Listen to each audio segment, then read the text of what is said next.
نے کہا حق ہی نہ دو. میرے بھائیوں یہ احساس ان چینل والوں کے دماغ میں آنا چاہیے. ان کو جب تک دوسروں کا احساس نہیں ہوگا تمہاری یہ کمائی حرام ہے, حرام ہے. رب کعبہ کی قسم تمہاری یہ کمائی حرام ہے. میرے پیارے ساتھیوں, اسلام نے ہمیں یہ درس دیا ہے, اسلام نے ہمیں یہ ایکتا کا پاٹھ پڑھایا ہے. لیکن آج کہاں چلی گئی ہماری سمانتا, کہاں چلی گئی ہماری انسانیت, کہاں چلا گیا ہمارا اتفاق, کہاں چلا گیا ہمارا اتحاد. میرے پیارے بھائیوں, آج اسلام کی وہ خوبی کہ جس کو اللہ کے نبی صلی اللہ علیہ وسلم نے یوں بیان کیا تھا, تَرَى الْمُؤْمِنِينَ فِي تَرَاحُمِهِمْ وَتَعَاطُفِهِمْ وَتَوَادِّهِمْ. مومن محبت میں اور عطف لطف و کرم میں, عفو و درگزری میں ایک جسم کے مانند ہوتا ہے. مسلمان ایک جسم کی طرح ہوتا ہے. اگر جسم کے ایک حصے کو تکلیف پہنچتی ہے تو پورا کا پورا جسم درد سے کراہتا ہے. کبھی آپ نے سنا ہے انگلی کٹ گئی ہو تو دوسرے ہاتھ نے کہا ہو مجھے کیا مطلب بک, تیرے ہاتھ کی انگلی کٹی ہے میرا تو صحیح ہے. کبھی سوچا ہے آپ نے, کبھی غور کیا پورا جسم یہ کہہ رہا انگلی کٹی مجھے کیا مطلب نہیں. اگر انگلی کٹی ہے تو درد پورے جسم کو ہوتا. اللہ کے رسول نے کیا مثال دی ہے. اپنے معاشرے کے اندر مسلمان ایسا ہی ہوتا ہے. ایک کو تکلیف پہنچے تو وہ تکلیف ایک کی نہیں ہونی چاہیے, پورے معاشرے کی, پورے سماج کی ہونی چاہیے. آپ کے گاؤں میں اگر ایک غریب لڑکی بیٹھی ہوئی ہے, اس کی شادی نہیں ہوئی ہے, جوانی کی دہلیز تک پہنچ چکی ہے, غریبی کی حالت کی وجہ سے اس کا باپ اس کا ہاتھ پیلا نہیں کر پا رہا ہے, تو یہ اس کی لڑکی نہیں بیٹھی, پورے معاشرے پورے سماج کی بیٹی بیٹھی ہوئی ہے. اور اس کی شادی نہ ہونے کا درد پورے سماج پوری سوسائٹی ہے ہونا چاہیے. افسوس ہے اس غریب لڑکی کا درد پورے سماج کو ہونا چاہیے, لیکن نہیں, درد اس کا ہوتا ہے موٹر سائیکل ملے گی یا نہیں ملے گی, ایک کٹھا زمین ملے گا کہ نہیں ملے گی, درد اس کا ہوتا ہے. ہمیں بنایا کیا تھا اور ہم بن کیا گئے, اور بننا کیا چاہیے تھا ہمیں اور بن کیا رہے ہیں ہم. یہ سب چیزیں سوچنے کی ہیں. آج حالات یہ ہیں, ایک آدمی کی ایک دکان ہے اور دوسرے آدمی کی یہ دکان ہے. یہ چائے کی دکان کھولا ہے, وہ بھی چائے کی دکان کھولا ہے. آدمی آ رہا ہے تو اس چائے کی دکان والا دیکھتا ہے کہ چائے کے لیے لوگ آ رہے ہیں تو دوسری دکان پہ نہ پہنچ جائیں, وہ اپنی دکان سے آواز لگانے لگتا ہے ادھر آئیے آئیے آئیے, اور وہ دکان والا اس کی دکان کے کسٹمر کو دیکھ کے کہتا ہے آئیے آئیے. یہ صورتحال ہے. آج ہمارا نام محمد اسلم ہے, دوسرے دکان والے کا نام محمد اکرم ہے. نہ اسلم کو اکرم کی فکر ہے, نہ اکرم کو اسلم کی فکر ہے. اسلم اکرم کے کسٹمر چاہتا ہے کہ میری دکان پہ آ جائیں, اکرم اسلم کے کسٹمر چاہتا ہے کہ میری دکان پر آ جائیں. پڑھیے تذکرۃ الحفاظ علامہ شمس الدین ذہبی کی. اللہ کے نبی صلی اللہ علیہ وسلم کے صحابہ ایسے نہ تھے, دو صحابیوں کی کپڑے کی دکانیں اور پاس ہی پاس میں ہے. ایک کسٹمر آیا, ایک صحابی کی دکان پہ جا کے کپڑا خریدتا ہے, کپڑے کی سودا ہو جاتی ہے, کپڑا لے کے چلا جاتا ہے. اس کپڑے والے کا کپڑا دیکھ کر دوسرے آدمی کو کپڑا پسند آیا, وہ پھر اسی دکان پہ دوسرا آدمی آتا ہے, اس نے بھی کپڑا لیا اور چلا گیا. تیسرا کسٹمر آتا ہے, اس نے اسی دکان سے ایک تیسرا کپڑا لیا اور چلا گیا. چوتھا کسٹمر آتا ہے, وہ اسی دکان پر پہنچتا ہے اور کہتا کہ بھائی ویسا ہی کپڑا مجھے چاہیے. اب اس دکاندار نے سوچا میں نے تو اب تک 3 کپڑے بیچ دیے, لیکن میرے بھائی کی دکان بھی کھلی ہے, اس کے بھی بیوی ہے, اس کے بھی بچے ہیں. میرا بھائی وہ اپنی بیوی بچوں کو کیا کھلائے گا؟ صبح سے لے کر اب تک اس کی دکان کی کوئی بونی نہیں ہوئی ہے, اس نے کوئی کپڑا نہیں بیچا ہے, اس کے بچے بھی میرے بچوں کی طرح ہیں. پھر کیوں نہ ہم مدد کریں. اس آدمی نے کہہ دیا کہ میرے پاس وہ کپڑا تھا ختم ہو چکا ہے, 2-3 لوگ خرید چکے ہیں, ایسا کرو کہ میرے پڑوس میں میرے بھائی کی دکان ہے, اب تم وہاں جا کر وہ کپڑا لے لو, مجھ سے اچھا کپڑا اس دکان پہ تمہیں مل جائے گا. اس نے اپنی دکان کا کسٹمر دوسرے کی دکان پر, اپنے پڑوسی کی دکان پر بھیج دیا, صرف یہ سوچ کر کہ اس کے گھر میں بھی چولہا جلنا چاہیے, اس کے گھر میں بھی چولہا جلنا چاہیے, اس کے بیوی بھی بچے ہیں, اس کے گھر میں بھی خوشی ہونی چاہیے. میرے بھائیوں, کل اور یہ اسلام کی تعلیمات کی خصوصیت تھی کہ جس نے ایک صحابی کے دل میں یہ بات ڈالی. لیکن آج یہ تعلیم کا اثر کہاں چلا گیا ہے, کہاں چلا گیا ہے؟ ان چینل والوں کو اس بات کا احساس کیوں نہیں ہوتا ہے کہ ہم اتنے اونچے اونچے موبائل لگا رہے ہیں. میرا بھائی بھی تو اپنا گھر بار چھوڑ کر جلسہ سننے آیا ہے, اس کو بھی تو مولانا کو دیکھنے کا شوق ہے, اس کو بھی تو سننے کا شوق ہے. تم اپنے چینل کو چلنے کے لیے دوسرے کی آنکھیں بند کر دیتے ہو, ان کے سامنے بیٹھ جاتے ہو اور اپنے اپنے چینلوں کے موبائل اونچے کر لیتے ہو. تمہیں اپنے چینل کے چلنے کی فکر ہے, تمہارے اکاؤنٹ میں پیسہ آنا چاہیے یوٹیوب کی طرف سے, لیکن دوسرا بیچارہ جو رات بھر جاگ رہا ہے اس کو سننے کا حق ہی نہ دو. میرے بھائیوں, یہ احساس ان چینل والوں کے دماغ میں آنا چاہیے. ان کو جب تک دوسروں کا احساس نہیں ہوگا, تمہاری یہ کمائی حرام ہے, حرام ہے, رب کعبہ کی قسم تمہاری یہ کمائی حرام ہے. جاؤ, جو کہنا تھا کہہ دیا میں نے.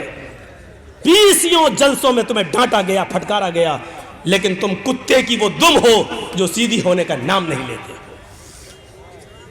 اور یہی رویہ رہا تو میں اللہ کی قسم کھا کے کہتا ہوں بینڈ کروا دوں گا اور شرط لگا دوں گا جلسے والوں سے, جب تک یہ چینل والے اگر آپ کے ہاں آئیں گے تو میں نہیں آؤں گا.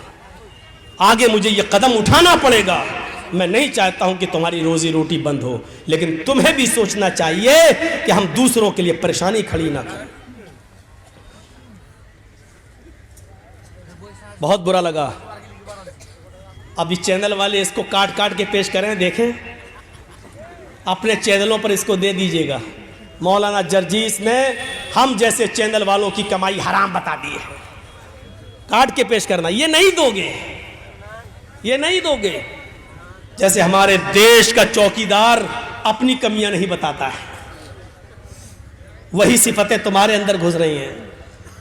کل تک یہ درد تھا, ہمارے 3 کپڑے بک گئے ہیں, میرے پڑوسی کا بھی بکنا چاہیے. یہاں تو دوسرے کے کسٹمر چھین لیتے ہیں.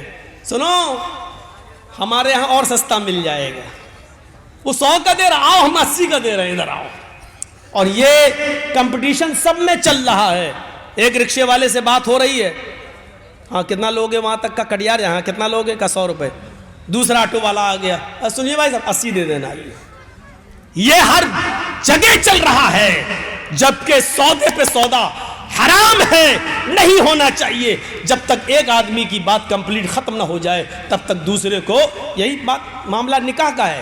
ایک لڑکے کا پیغام کسی لڑکی کے ساتھ نکاح کا چل رہا ہے, جب تک وہاں سے بات فائنل نہ ہو جائے دوسرے آدمی کو اپنے نکاح کا پیغام اس جگہ نہیں بھیجنا چاہیے, نہیں بھیجنا چاہیے. یہ اسلامی تعلیمات ہے, جرجیس کے باپ کے گھر کی نہیں ہے, یہ اسلامی تعلیمات ہے. میرے بھائیوں, اس پر ہمیں اور آپ کو غور کرنا چاہیے اور سوچنا چاہیے.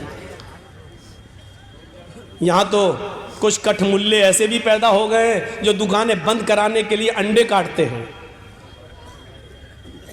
دھاگے پڑ کے دیتے, لے اس کو فلاں دکان کے سامنے گاڑ دینا, اس کی دکان بند ہو جائے گی, تیرے کسٹمر آنے لگیں گے.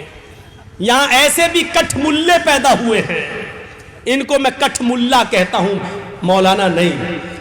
ایسے بھی کٹھ ملے پیدا ہوئے جو کہتے ہیں کہ یہ لے اپنی دکان پہ لٹکا لینا, دوسرے کی دکان کے سامنے زمین کھود کر یہ کاغذ گاڑ دینا, اس کے یہاں کسٹمر کوئی نہیں آئے گا, تیرے یہاں آئیں گے.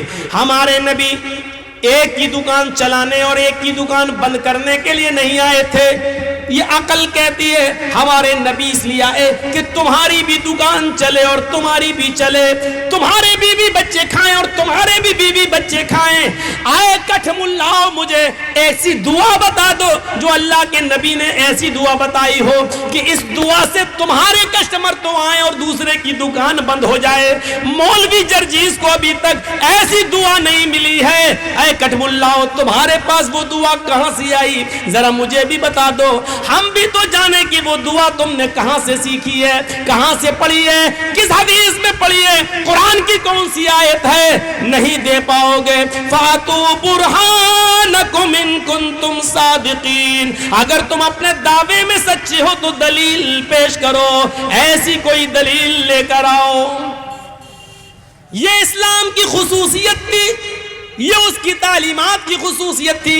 ایک دوسرے کی فکر کیا کرتا تھا، ایک دوسرے کی قدر کیا کرتا تھا، ایک دوسرے کے گھر میں کھانا آ جائے چلا جائے اس کی فکر کیا کرتا تھا، ایک دوسرے کی روٹی روزی چھیننے والے نہیں تھے۔ اور یہ اثر تھا محمد رسول اللہ صلی اللہ علیہ وسلم کی تعلیم کا۔ غور کرو، سعید ابن جبیر کو حجاج ابن یوسف کی پولیس ڈھونڈ رہی ہے۔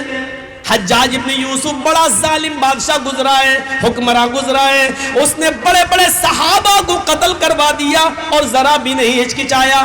وہی سعید ابن جبیر کے پیچھے پڑ گیا۔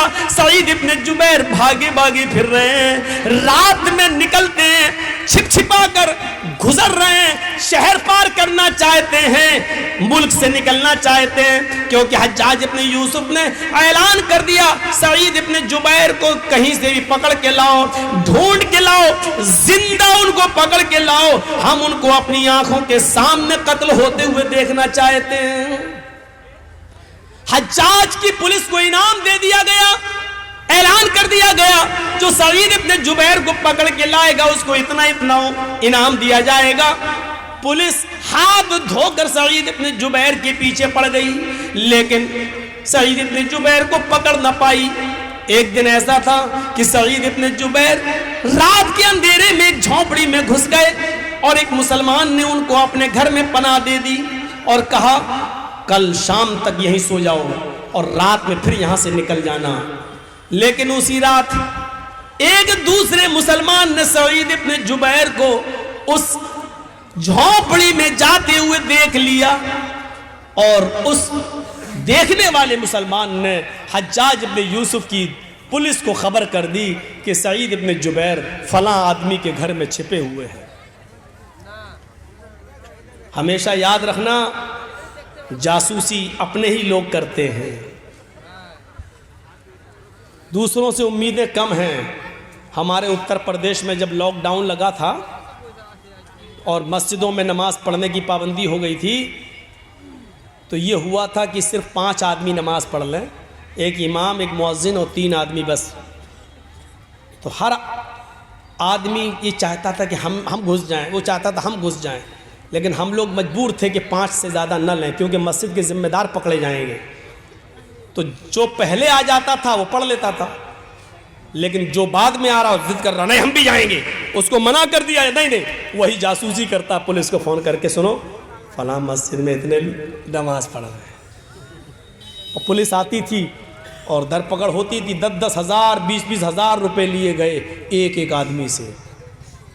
لاک ڈاؤن میں پولیس نے خوب حرام کی ہڈیاں کمائی ہیں۔ تو اپنے ہی لوگ جاسوسی کرتے ہیں، اپنے لوگ۔ سعید ابن جبیر کی جاسوسی بھی اپنے ہی لوگوں نے کی، اور حجاج ابن یوسف کی پولیس رات میں پہنچی اور اس گھر پہ چھاپا مارا، سعید ابن جبیر پکڑ لیے گئے۔ میں جو بتانا چاہتا ہوں وہ سنیے۔ سعید ابن جبیر پکڑ لیے گئے، سعید ابن جبیر کو حجاج کے سامنے لے جانے کی تیاری ہونے لگی، لیکن راستہ کافی دور ہے، گھوڑے پر اگر لے کے جایا جائے تو کم سے کم ہفتہ 10 دن لگے گا، اتنی دور نکل چکے تھے سعید ابن جبیر حجاج کی پکڑ سے۔ اب ان کو لے جانے کی تیاری ہوئی، ایک دن چلے، ایک دن رات چلے، رات پھر دوسرا دن چلے، پھر دوسری رات چلے، لیکن جہاں نماز کا وقت ہوتا تھا وہاں نماز پڑھتے تھے، لیکن انہوں نے سوچا کہ اب میری موت کا وقت قریب ہے، اس لیے وہ روزہ بھی رکھنا شروع کر دیے۔ دن میں روزہ رکھ رہے تھے، اور جہاں پولیس والے تھک جاتے تھے اور آرام کرنے لگتے تھے، سعید ابن جبیر وہیں پر نماز نوافل کا اہتمام کرتے تھے۔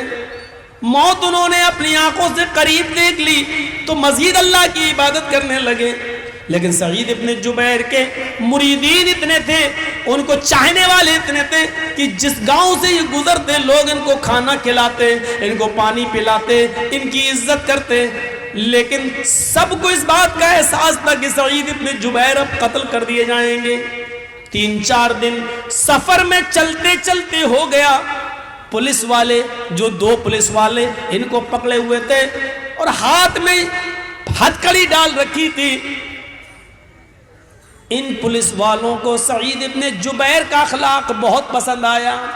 رات میں نماز پڑھنا، دن میں روزہ رکھنا اور اچھی طریقے سے بات چیت کرنا اور بولنا، تو ان دونوں پولیس والوں کے دل میں رحم آ گیا۔ انہوں نے کہا، اے سعید، میں نہیں چاہتا کہ تم جیسے نیک انسان کو حجاج ابن یوسف کے پاس پہنچایا جائے اور وہ تمہیں اپنے جلادوں سے قتل کرا دے۔ سعید، تمہارے بچے ہیں، تمہاری بیوی ہے، تمہارے بچے ہیں، تمہیں بھی اپنے بیوی بچوں کی یاد آئے گی۔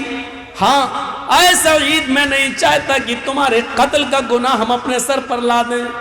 ایسا کرو، حجاج کو ابھی معلوم نہیں ہے کہ ہم نے تمہیں گرفتار کر لیا ہے، ہم تمہیں رات میں چھوڑ دیتے ہیں، تم رات کا فائدہ اٹھا کر چپکے سے نکل جاؤ۔